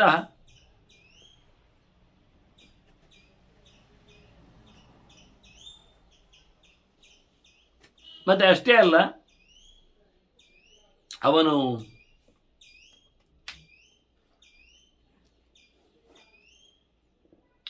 ಪ್ರವಾಸದಲ್ಲಿದ್ದಾನೆ, ಬಂಧನದಲ್ಲಿದ್ದಾನೆ, ಅಂದರೆ ಹತ್ತಿರದಲ್ಲಿ ಇಲ್ಲ. ಅದರಿಂದ ಹತ್ತಿರದಲ್ಲಿದ್ದರೂ ಪ್ರಯೋಜನ ಇಲ್ಲ, ರೋಗ ಸಂಕ್ರಮಕ್ಕೆ ಹೋಗ್ತದೆ, ಅವನಿಗೆ ಆರೋಗ್ಯ ಕೆಟ್ಟಿರ್ತದೆ, ಆದ್ದರಿಂದ ಲವಲಿಕೆ ಇರುವುದಿಲ್ಲ. ಸಾಮಾನ್ಯವಾಗಿ ಜ್ವರದಲ್ಲಿ ಇದ್ದವನ್ನೆಲ್ಲ ಸ್ತ್ರೀ ಭೋಗಗಳಲ್ಲಿ ಬಿಡಬೇಕು ಅಂತ ಕ್ರಮ. ಹಾಗಾಗಿ ವ್ಯಾಧಿತನಿಗೆ ತೊಂದರೆ ಇಲ್ಲ. ಅದರೊಟ್ಟಿಗೆ ಬಂಧನಸ್ತೋವ, ಅವನು ಕಾರಾಗೃಹದಲ್ಲಿದ್ದರು, ಬಂಧನದಲ್ಲಿದ್ದು, ಯಾವುದೋ ಒಂದು ಸಾಲದ ಸೋಲಿನಲ್ಲಿದ್ದರು. ಇಂಥ ಸಂದರ್ಭಗಳೆಲ್ಲ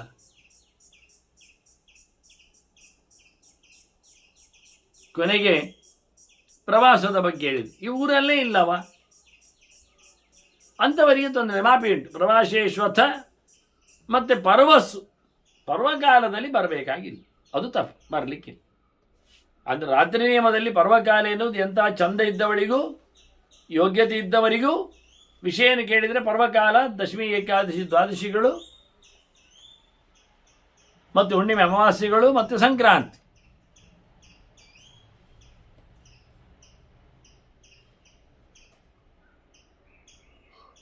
ಇವುಗಳೆಲ್ಲದರಲ್ಲಿಯೂ ಅವನು ಗಮನ ಮಾಡದೇ ಇದ್ದರೆ ದೋಷ ಇಲ್ಲ.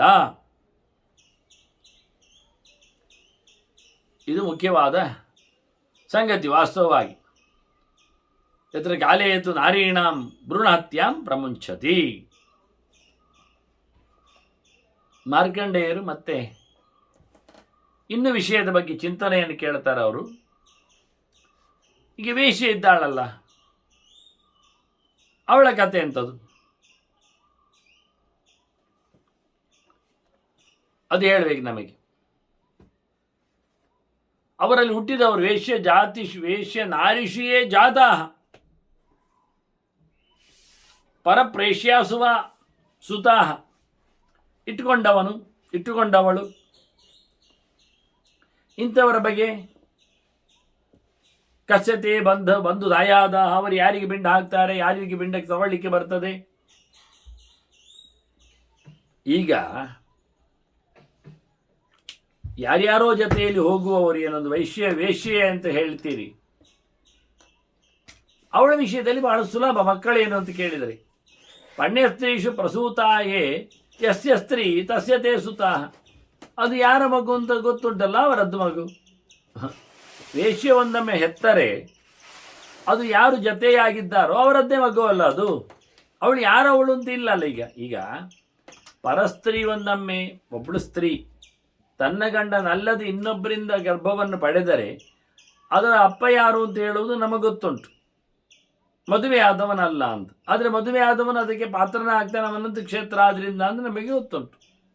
ಈಗ ಅದೇ ಸಂದರ್ಭದಂತೆ ಮಾಡುವಾಗ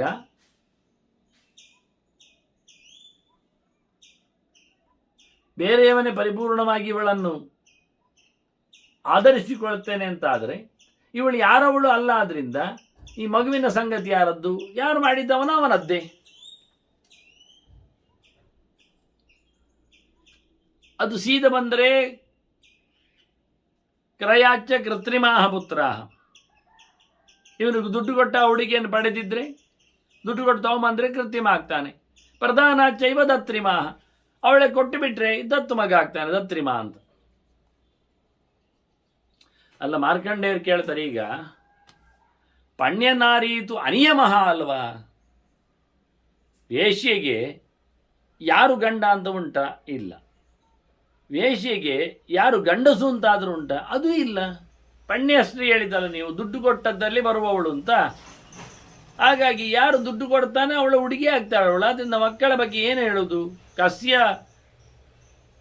ಪುತ್ರ ವದಂತಿ ಕಮ್, ಯಾರ ಮಗ ಅಂತ ಹೇಳಲಿಕ್ಕೆ ಆಗ್ತದೆ? ಈಗ ಮೊದಲು ಅವಳು ಹೆರ್ತಾಳ, ಹೆರಬೇಕಲ್ಲ ಅಂತ ಇವರ ಕ್ರಮ. ಹೆರುವುದಿಲ್ಲ ಅಂತ ಏನು ಹೇಳಲಿಲ್ಲ ಇವರು.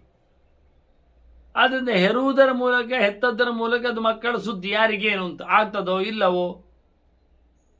ಅವಳು ಯಾರನ್ನೆಲ್ಲ ಪಡೆದವಳಲ್ವ, ಮತ್ತೆ ಯಾರ ಮಗು ಒಂದು ಗೊತ್ತಾಗುವುದು ಹೇಗೆ? ನಾರದರು ಹೇಳ್ತಾರೆ ಹಾಗೆಲ್ಲ ಗೊತ್ತಾಗುವುದಿಲ್ಲ ಅಂತ. ಇಲ್ಲ ಮಾರಾಯ, ತೀರ್ಥಭೂತಾಸು ನಾರೀಷು ಜಾಯಂತೆ ಯೋ ಅಭಿಗಚ್ಚತಿ ಋತೌ ತಸ್ಯ ಭವೇತ್ ಗರ್ಭ. ಯಾರವಳು ಋತುಮತಿಯಾದ ಬಳಿಕ ಸೇರ್ತಾನೋ ಅವನದ್ದಲ್ವ ಗರ್ಭ. ಯಾರದ್ದೊಂದು ಗೊತ್ತಾಗೋದಿಲ್ವಾ? ಅವನದ್ದು. ಅದು ಯಾರೆಲ್ಲ ಬಂದು ಹೋಗ್ತಾರೋ ಎಲ್ಲ ಕೇಳಿದರೆ ಆಗಲ್ಲ. ಗರ್ಭ ಹಿಡಿದಾಗ ಗೊತ್ತಾಗ್ತದೆ ಗರ್ಭ ನಿಂತಿತು ಇಲ್ಲ ಅಂತ.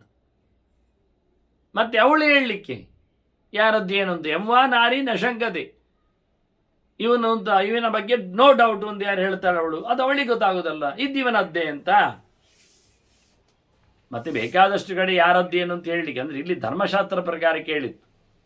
ಅದು ಯಾರದ್ದು ಐಡೆಂಟಿಫಿಕೇಶನ್ ಮಾಡಲಿಕ್ಕೆ ಅಲ್ಲಿರತಕ್ಕಂಥ ರೋಮಕೂಪಗಳು, ವನರಾಜಿ ಇವನ್ನೆಲ್ಲ ಉಲ್ಲೇಖ ಮಾಡಲಿಕ್ಕೆ ಬರುತ್ತೆ. ಲಕ್ಷಣಗಳು, ಸ್ವರಗಳು ಇವನ್ನೆಲ್ಲ ನೋಡ್ತಾರೆ ಅವರು, ಇಲ್ಲ ಅಂತಲ್ಲ. ಇವತ್ತಿನ ಆಧುನಿಕ ಪರೀಕ್ಷೆ ಅಂತೆ ಹಳೆ ಪರೀಕ್ಷೆಗಳು ಬೇಕಾದಷ್ಟು ಇನ್ನಲ್ಲಿತ್ತು. ನೆತ್ತರು ತೆಗೆಯದೇನೆ ಅತ್ಯಂತ ಸೂಕ್ಷ್ಮವಾದ ವಿಷಯದಲ್ಲಿ. ಆದರೆ ಇಲ್ಲಿ ಹಾಗೆ ಆ ಪ್ರಶ್ನೆ ಮಾಡಿದ್ದಲ್ಲ. ಇಲ್ಲಿ ಮುಖ್ಯವಾಗಿ ಇಲ್ಲಿ ಶಾಸ್ತ್ರಕ್ರಮದಲ್ಲಿ ಆ ಮಕ್ಕಳ ವ್ಯವಸ್ಥೆ, ಮಕ್ಕಳ ಬೆಳವಣಿಗೆ, ಅವರಿಂದ ಆಗತಕ್ಕಂಥ ಪಿಂಡದಾನಾದಿಗಳು, ಅವರಿಗೆ ಸಿಗತಕ್ಕಂಥ ಸ್ಥಾನಮಾನಗಳು, ಇದರ ಬಗ್ಗೆ ಕೇಳಿ ಏನು ಹೇಗೆ ಅಂತ. ಅದು ಯಾರು ನಿಜವಾಗಿ ಬೀಜಕ್ಷೇಪ ಮಾಡಿದ್ದಾನದು ಅವನಿಗೆ ಅದು ಗೊತ್ತಾಗ್ತದೆ. ಅವಳು ಹೇಳ್ತಾಳೆ ಯಾರದ್ದು ಅಂತ, ಅದರಲ್ಲಿ ಸಮಸ್ಯೆ ಇಲ್ಲ. ಇನ್ನೂ ಒಂದು ಪ್ರಶ್ನೆಗೆ ಹೇಳ್ತಾರೆ ಮಾರ್ಕಂಡೇಯರು, ಹೆಂಡತಿಯನ್ನು ಬಿಟ್ಟರ ಕಥೆ ಎಂಥದು ಅಂತ. ನರಾಣಾಂ ತ್ಯಜತಾಂ ಭಾರ್ಯಾಂ ಕಾಮಕ್ರೋಧಾತ್ ಗುಣಾನ್ವಿತ. ಇಲ್ಲಿ ಸಬ್ಜೆಕ್ಟ್ ಎಂತ ಉಂಟು ಕೇಳಿದ್ರಿ ಪ್ರಶ್ನೆಯಲ್ಲಿ. ಹೆಂಡತಿಯನ್ನು ಬಿಟ್ಟರೆ ಆ ಗಂಡಸಿಗೆ ಎಂಥದ್ದಾಗ್ತದೆ, ಗಂಡನಿಗೆ ಎಂಥ ಹೆಂಡತಿಯನ್ನು ಬಿಟ್ಟರೆ? ಗುಣಾನ್ವಿತ, ಒಳ್ಳೆಯವಳಿದ್ದಾಳೆ, ಒಳ್ಳೆಯವಳಿದ್ದದ್ದನ್ನು ಬಿಟ್ಟಿದ್ದಾನೆ ಇವ, ಎಂಥದ್ದಾಗ್ತದೆ ಇವನಿಗೆ ಸಂಕಟ ಅಂತ ಅವನ ಪ್ರಶ್ನೆ. ಅದು ಯಾಕೆ ಬಿಟ್ಟಿದ್ದಾನೆ? ಕಾಮಕ್ರೋಧಾತ್, ಯಾವುದೋ ಕೆಲವು ಬೇರೆ ಕಾಮನೆಗಳು, ಬಯಕೆಗಳು, ಇನ್ಯಾವುದೋ ಪ್ರಕಾರವಾದಂತಹ ಸಿಟ್ಟುಗಳು, ಇವಳ ಮೇಲಿನ ಸಿಟ್ಟಿನಿಂದ, ಇನ್ನೊಬ್ಬಳ ಮೇಲಿನ ಪ್ರೀತಿಯಿಂದ ಇಂತಹ ಸಂದರ್ಭದಲ್ಲಿ ಯೋಗ್ಯಳಾದವಳನ್ನು ಬಿಟ್ಟರೆ ಅವನೇನಾಗ್ತಾನೆ? ಅದು ಎಂಥದ್ದು? ಅಪ್ರಸೂತಾಂ ಪ್ರಸೂತಾಂಬ. ಆ ಪ್ರಶ್ನೆಯಲ್ಲಿ ಮತ್ತು ಸೇರಿಸ್ತಾರೆ ಮಾರ್ಕಂಡೇಯವರು. ಆ ಹೆಣ್ಮಗಳು ಹೆತ್ತಿರಲಿ ಹೆರದಿರಲಿ, ನಾನು ಹೆತ್ತವಳನ್ನು ಬಿಟ್ಟದ್ದಲ್ಲ, ಇನ್ನು ಕೆಲವು ನಾನು ಹೆತ್ತವಳನ್ನೇ ಬಿಟ್ಟಿದ್ದೇನೆ, ಆದ್ದರಿಂದ ತೇಷಾಂ ಪೃಚ್ಛಾಮಿ ನಿಷ್ಕೃತಿ, ಅಂಥವರಿಗೆ ನಾನು ಎಂಥದುಂಟು ಅಂತ ಕೇಳ್ತೇನೆ ಕತೆ. ಅದಕ್ಕೆ ನಾರದರು ಹೇಳ್ತಾರೆ, ವಾಸ್ತವವಾಗಿ ನೀನು ಗುಣಾನ್ವಿತಾಂ ಹೇಳಿದ್ಯಲ್ಲ, ಒಳ್ಳೆಯವರನ್ನು ಬಿಟ್ಟದ್ದಕ್ಕೆ. ಅದು ಅಪಾಮಾಂ ತ್ಯಜ್ಯಮಾನಸ್ಯ ಸಾಧ್ವೀಂ ಮತ್ಯೈವ ಮಾದಿತಃ. ತಿಳಿದೇ ಒಳ್ಳೆಯವಳು ಎಂದು ಗೊತ್ತಿದ್ದೇ ಅನ್ಯಾಯ ಮಾಡದವಳನ್ನು ಯಾರು ಪರಿತ್ಯಾಗ ಮಾಡ್ತಾನೆ ಅವನ ವಂಶ ಹಾಳಾಗಿ ಹೋಗ್ತದೆ. ಆತ್ಮವಂಶ ಸ್ವಧರ್ಮೋವ ತ್ಯಜತೋ ನಿಷ್ಕೃತಿ ನತು. ಅವನು ವಂಶಭ್ರಷ್ಟನಾಗ್ತಾನೆ. ಅಷ್ಟೇ ಅಲ್ಲದೆ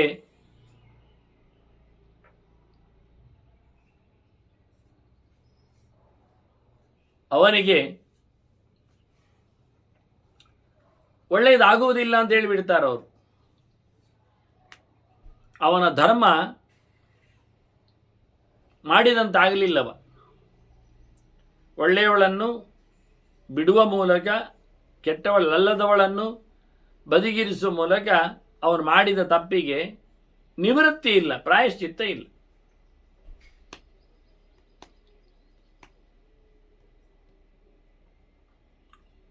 ಸ ನಷ್ಟವಂಶಃ ಪಿತೃಭಿಃ.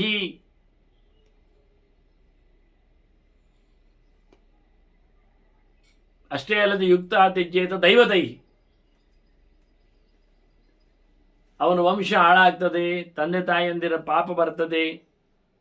ಆ ನಮೂನೆಯಾದಂಥ ಹುಡುಗಿಯನ್ನು ಬೇಸತ್ತುಗೊಳಿಸಿದ್ದರಿಂದ ಮತ್ತು ತನಗೂ ಸದ್ಗತಿ ಆಗುವುದಿಲ್ಲ.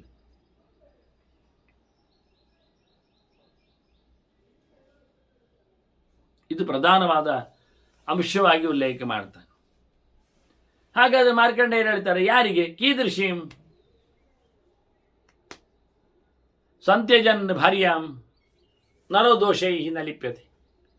ಎಂಥ ಹುಡುಗಿಯನ್ನು ಬಿಟ್ಟಾಗ, ಹೆಂಡತಿಯನ್ನು ಬಿಟ್ಟಾಗ ಮನುಷ್ಯನಿಗೆ ದೋಷ ಬರುವುದಿಲ್ಲ, ಅದನ್ನು ಹೇಳಿ. ಅದು ನಾರದರು ಹೇಳ್ತಾರೆ, ಮೋಕ್ಷ ಧರ್ಮರತಾನ ಮೋರ್ಜನ ತಿತಾನ ಅಂತು. ಈ ಲೋಕದ ವಾರ್ತೆಯಲ್ಲೇ ಇಲ್ಲದವಳಾದರೆ, ದೈವಿಕವಾದ ಬದುಕನ್ನು ನಡೆಸ್ತಾ ಇದ್ದಾಳೆ ಅಂತಾದರೆ, ಸಮಾಜ ಧರ್ಮವನ್ನಾಗಲಿ ಸಂಸಾರ ಧರ್ಮವನ್ನಾಗಲಿ ಗಂಡನ ದೈಹಿಕವಾದ ಕೆಲಸಗಳನ್ನಾಗಲಿ ಮಾಡದೇ ಕೂತ್ಕೊಂಡಂಥ ಪರಿಸ್ಥಿತಿಯಲ್ಲಿ ಇವರಿದ್ದಾರೆ ಅಂತಾದರೆ, ಗಂಡ ಬಿಟ್ಟರೆ ಏನು ತಪ್ಪಾಗುವುದಿಲ್ಲ ಹೆಣ್ಣನ್ನು. ಅದಕ್ಕೆ ಉಂಟು ಅಂತಲೇ ಗೊತ್ತಿಲ್ಲ, ಬೇಕಾಗಲಿಲ್ಲ, ಬೇಕಾಗುವಂತಿಲ್ಲ. ಮತ್ತೆ ಅಷ್ಟೇ ಅಲ್ಲದೆ ಅನ್ಯೋನ್ಯ ಮನುಜಾನತ, ಬಿಡ್ಲಿಕ್ಕಿಬ್ಬರು ಮಾತಾಡಿಕೊಂಡ್ರೂ ನಡೀತದೆ. ಯಾಜ್ಞವಲ್ಕ್ಯ ಕೇಳಲಿಲ್ವ? ಗಾರ್ಗಿನಿ ವೈಚ್ಯರಲ್ಲಿ ವಾಚಕನವೆಲ್ಲಿ ಗಾರ್ಗಿಯಲ್ಲಿ ಅಲ್ಲ, ನಾನು ಪಾಲು ಮಾಡಿಕೊಡುತ್ತೇನೆ, ನಾನು ಹೊರಡುತ್ತೇನೆ ಅಂತ. ಅವರು ನಾವು ಹೊರಡುತ್ತೇವೆ ಹೇಳಲಿಲ್ಲ ಕೊನೆಗೆ ಗೊತ್ತಾಗಿ.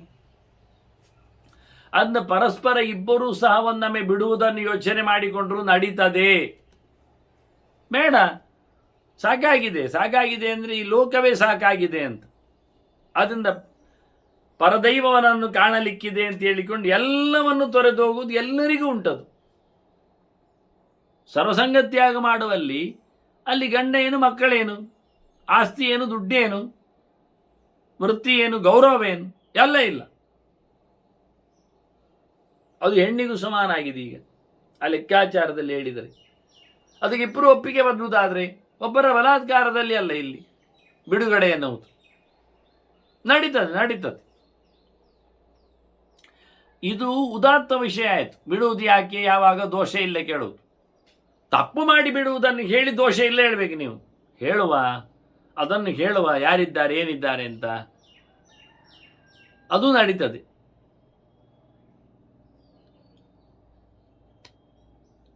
ಹೇಗೆ ಕೇಳಿದರೆ, ಅವಳು ಇನ್ನೊಬ್ಬರ ಜೊತೆಯಲ್ಲಿ ಹೋಗ್ತಾ ಇದ್ದಾಳೆ, ಅವಳನ್ನು ಮಾತಾಡಿಸಬೇಕಾಗಿಲ್ಲ. ಅನ್ಯ ಸಂಘ ಬಿಡಬಹುದು. ಮತ್ತೆ ಗತಾಪತ್ಯ, ಮಕ್ಕಳಿಲ್ಲ, ಬಿಡಬಹುದು. ಶೂದ್ರಗಾಮ್, ಪರಿಚಾರಿಕರೊಟ್ಟಿಗೆ ಕೆಲಸದವರೊಟ್ಟಿಗೆ ಹೋಗಿ ಬಿಟ್ಟಿದ್ದಾಳೆ, ಬಿಡಿ. ಪರಭಾಗಿನಿ, ಇನ್ನೊಬ್ಬರು ಸತ್ತೊಂದಾಗಿ ಹೋಗಿ ಆಗಿದೆ, ಆಯಿತು. ಇವರನ್ನೆಲ್ಲ ಪರೀಕ್ಷೆಯ ತ್ಯಜಮಾನಾಂ ನರಾಣಂ ನಾಸ್ತಿ ಪಾತಕಂ. ಅವರನ್ನು ಪರೀಕ್ಷೆ ಮಾಡಿ ಹೌದೋ ಅಲ್ಲವೋ, ಆರೋಪ ಮಾತ್ರವೋ, ನಡೆದಿದೆಯೋ ಇಲ್ಲವೋ, ಇಲ್ಲಾದರೆ ಅವರು ಪ್ರತಿ ತಿಂಗಳಲ್ಲಿ ಮತ್ತೆ ಶುದ್ಧ ಆಗಿ ಬರ್ತಾರಲ್ಲ, ಅದನ್ನು ಹೌದಾ ಅಂತ ನೋಡಿಕೊಂಡು ಮತ್ತೆ ಬಿಡುವುದರಲ್ಲಿ ಅರ್ಥ ಉಂಟು. ಅದನ್ನು ಬಿಡಲಿಕ್ಕೆ ಬರುವುದಿಲ್ಲ ಅಂತ ಹೇಳುವುದಿಲ್ಲ.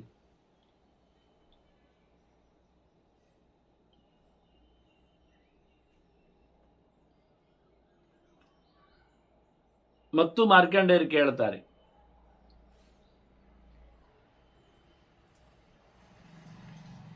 ಪುರುಷರಲ್ಲಿ ಯಾವ ಪ್ರಕಾರವಾಗಿ ಇಂತಹ ಧರ್ಮದಲ್ಲಿ ಚಿಂತನೆಯನ್ನು ತಿಳಿಸಬೇಕು ಅಂತೇಳಿ. ಅದಕ್ಕೆ ನಾರದರು ತಪ್ಪು ಯಾರದ್ದು ಎನ್ನುವ ನೆಲೆಯನ್ನು ಉಲ್ಲೇಖ ಮಾಡುವಾಗ, ಅರಕ್ಷ್ಯಮಾಣ ಸ್ವಾಂಭಾರ್ಯ ನರೋಭವತಿ ಭ್ರೂಣ, ಕಾಲಕ್ಕನುಗುಣವಾಗಿ ನೋಡಿಕೊಂಡು ತನ್ನ ಹೆಂಡತಿಯನ್ನು ಅವನು ನೋಡಿಕೊಳ್ಳದಿದ್ದರೆ, ಆ ಪ್ರಕಾರದಲ್ಲಿ ಅವನ ಬದುಕು ಆಗಿ ಹೋದರೆ, ಇನ್ನೊಬ್ಬರು ನೋಡುವಂತೆಲ್ಲ ಆದರೆ ಅದು ಇವಳಿಗೂ ಮುಜುಗರ, ಅಷ್ಟೇ ಅಲ್ಲದ ಅಪಾಯ. ಹಾಗೆ ಇಂತಹ ಸಂದರ್ಭದಲ್ಲಿ ರಕ್ಷಣೆ ಜವಾಬ್ದಾರಿ ಹೆಚ್ಚಿದೆ. ಅಂಥದ್ದು ಮಾಡದೇ ಇದ್ದವನು ಅವನು ಅಯೋಗ್ಯನಾಗ್ತಾನೆ.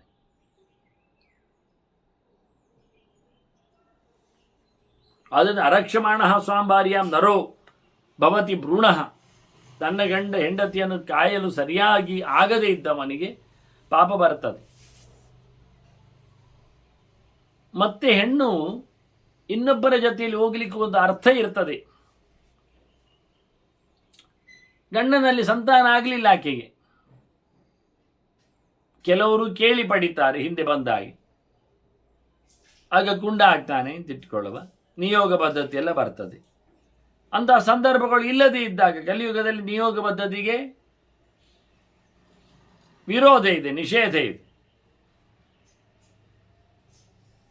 ಆಗ ಯಾರನ್ನೋ ಮಿತ್ರನನ್ನು ಇನ್ಯಾರನ್ನು ಪಡಿತಾಳವಳು, ಗಂಡನ ಆದೇಶಾದಿಗಳು ಅಪ್ಪಣೆಗಳು ಇರುವುದಿಲ್ಲ ಇಟ್ಟುಕೊಳ್ಳುವ. ಆದರೆ ಅವಳು ಪಡೆದದ್ದು ಯಾಕೆ, ಹೋದದ್ದು ಯಾಕೆ, ಹಿಡ್ದದ್ದು ಯಾಕೆ ಹೇಳಿದರೆ ಮಕ್ಕಳಾಗಬೇಕು, ಅವಳಿಗೆ ಹೆಣ್ಣುತನದ ಕತೆ, ಇಲ್ಲಾದರೆ ಪ್ರಯೋಜನ ಏನು? ಹಾಗಾಗಿ ಕಾಲಿಗೆ ಹೆಣ್ಣುತನದ ಒಂದು ಆವಿರ್ಭಾವಕ್ಕಾಗಿ ಆಕೆ ಒಂದೊಮ್ಮೆ ಮಕ್ಕಳನ್ನು ಪಡೆಯುವ ಉದ್ದೇಶದಿಂದ ಪರಗಮನವನ್ನು ಮಾಡಿದರೆ ಅದೆಲ್ಲ ಸವರ್ಣಾದದಲ್ಲಿ ಹಿಂದೆ ಉಂಟು. ಮಾಡಿದರೆ ಅವಳನ್ನು ನಾವು ಲೋಲೇಂದ್ರಿಯ ಅಂತ ಕರಿತೇವೆ. ಸ್ವಲ್ಪ ಅವಳಿಗೆ ಇಂದ್ರಿಯಗಳು ವಾಲ್ತವೆ ಅಂತ, ಸಡಿಲಾಗಿವೆ ಅಂತ. ಆದರೆ ಅವಳನ್ನು ಸಹ ನೋಡಿಕೊಳ್ಬೇಕು ಹೊರತು ನಸಂತ್ಯಾಜ್ಯ ಸಾರಕ್ಷ್ಯ ನಸಂತ್ಯಾಜ್ಯ ಕಥಂಚನ ಲೋಲೇಂದ್ರಿಯೇತಿ. ಸ್ವಲ್ಪ ಚಾಪಲದವಳು ಅಂತೇಳಿ ಅವಳನ್ನು ನೋಡಿಕೊಳ್ಬೇಕು ಹೊರತು, ಹಾಗೆ ಹೇಳಿದ್ದಲ್ಲ, ನೀಚ ನಡೆಗೆ ಹಾರಿಕೊಂಡವನ ಬಗ್ಗೆ ಮಾತ್ರ, ಅದು ಇನ್ನೊಬ್ಬರು ಸೊತ್ತು ಅಂತ ಮಾಡಿಕೊಂಡಲ್ಲಿ ಮಾತ್ರ ಅವಳನ್ನು ಸಾಕುವ ಪಡೆಯುವ ಕತೆ ಇಲ್ಲ. ಉಳಿದೆಲ್ಲೆಡೆ ಆ ಪ್ರಕಾರವಾದಂತಹ ವ್ಯವಸ್ಥೆ ಇದೆ ಅಂದುಕೊಳ್ಳುವುದು. ಅಂದರೆ ಹೆಣ್ಣಿನ ತನ್ನ ಏನೊಂದು ಬಗೆ ಇದೆ, ಹೆಣ್ಣುತನದ ಕತೆ, ಅದಕ್ಕೆ ಸಂಪೂರ್ಣವಾಗಿ ಬೆಂಬಲ ಕೊಡುವಂತೆ ಮತ್ತೆ ಅವರ ಚಾಪಲಕ್ಕೆ ಮದ್ದು ಇರುವಂತೆ ಅವರ ಮಾಸಿಕವಾದಂತಹ ಮಡಿವಂತಿಕೆಯನ್ನು ಇಟ್ಟುಕೊಂಡು ಅವರಿಗೆ ಯಾವುದೇ ರೀತಿಯಾದ ತೊಂದರೆ ಆಗಬಾರದು. ಅಷ್ಟೇ ಅಲ್ಲದೆ ಅವರ ರಕ್ಷಣೆಯಲ್ಲಿ ಗಂಡ ಸೋತಿರಬಾರದು ಎನ್ನುವ ಮಾತನ್ನು ಹೇಳ್ತಾರೆ. ಅವರು ಜಾರುತ್ತಾರೆ, ಅವರು ಜಾರಿಣಿಯರಾಗ್ತಾರೆ, ವ್ಯಭಿಚಾರಿಣಿಯರಾಗ್ತಾರೆ ಹೇಳುವುದಕ್ಕಿಂತ ಗಂಡ ತಾನು ಯೋಗ್ಯನಾಗಿರಲಿಲ್ಲ, ಸನ್ನಿಧಾನದಲ್ಲಿ ಇರಲಿಲ್ಲ, ರಕ್ಷಣೆಯಲ್ಲಿ ಸೋತಿದ್ದಾನೆ ಎನ್ನುವ ಉತ್ತರ ಬರಬಾರದು ಎನ್ನುವ ನೆಲೆಯಲ್ಲಿ ಅವರ ರಕ್ಷಣೆಯನ್ನು ಜವಾಬ್ದಾರಿಯನ್ನು ಉಲ್ಲೇಖ ಮಾಡ್ತಾ ನಾರದರು ಮಾರ್ಕಂಡೇಯರ ಅನೇಕ ಪ್ರಕಾರದ ಹೆಣ್ಣಿನ ಸುತ್ತ ಬರತಕ್ಕ ಕೆಲವು ಸಾಮಾಜಿಕ ಮೌಲ್ಯಗಳ ಚಿಂತನೆಯನ್ನು ಶಾಸ್ತ್ರೀಯ ಚೌಕಟ್ಟಿನಲ್ಲಿ ನಡೆಸ್ತಾ ಮುಂದೆ ಕೆಲವು ಪ್ರಶ್ನೆಗಳೊಂದಿಗೆ ನಾರದರಲ್ಲಿ ಮಾರ್ಕಂಡೇಯರು ಸೇರಲಿದ್ದಾರೆ. ಮಗದೊಮ್ಮೆ ಅವರ ಚಿಂತನೆಗೆ ಕಿವಿಯಾಗುವ ವಂದನೆಗಳೊಂದಿಗೆ ಶ್ರೀ ಕೃಷ್ಣ ನಾರಾಯಣ ನಾರಾಯಣ ನಾರಾಯಣ.